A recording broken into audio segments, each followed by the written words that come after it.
Mi'raj mengajar kita supaya apa? Supaya berehat dengan solat. Inilah solat.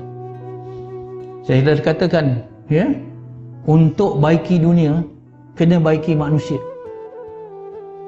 Sebab manusia mencorakkan dunia, betul? Nak baiki dunia, baiki manusia. Nak baiki manusia, baiki hatinya. Sebab hati yang kontrol semua perlakuan manusia. Untuk baiki hati manusia, baiki solatnya. Itu je. Baiki solat. Solat adalah kualiti kehidupan kita. Kita nak tahu kualiti kita hidup ni sekarang okey tak? Okey. Kualiti atau tidak? Oh, saya ikut okey.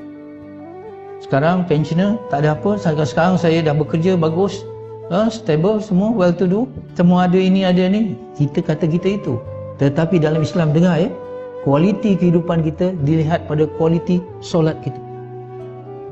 Kalau hidup kita haywire, rintang bukang, ada masalah kewangan, ada masalah kesihatan, ada masalah perhubungan, macam-macam masalah, dah kusut sangat. Nak baiki daripada mana? Baiki daripada perkara yang paling utama, iaitu baiki hubungan kita dengan Allah melalui solat. Baiki hubungan kita dengan Allah, Allah bantu kita untuk baiki hubungan sesama manusia. Selesaikan urusan akhirat kita, insya-Allah selesai urusan dunia kita. Ini penting.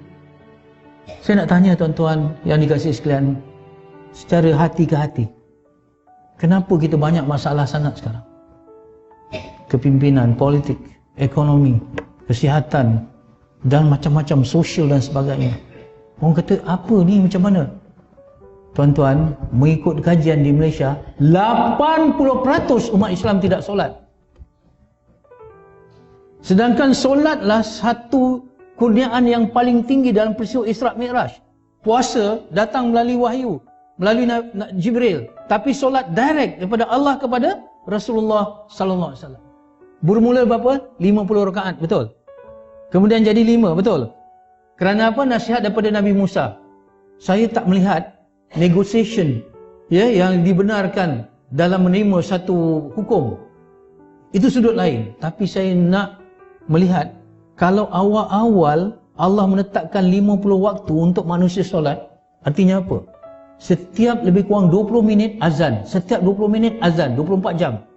Boleh faham maksud saya? Kalau 50 waktu, saya nak bayangkan itulah keperluan manusia kepada Allah, berhubung dengan Allah. Manusia ni khuliqal insana dha'ifa, kata dalam Quran. Manusia ni dicipta lemah, keluh kesah. Dia perlu berhubung kepada Allah. Kalau ikut awal-awalnya setiap 20 minit kena hubung, tapi sekarang 5 waktu. Dia tak boleh lepas daripada Allah. Seperti mana kita tahu MH370 dulu ada masalah. Bila?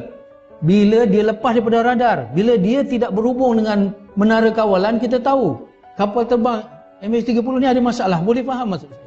Begitu juga kita ni kena berhubung dengan Allah, seperti mana kapal terbang berhubung dengan menara kawalan.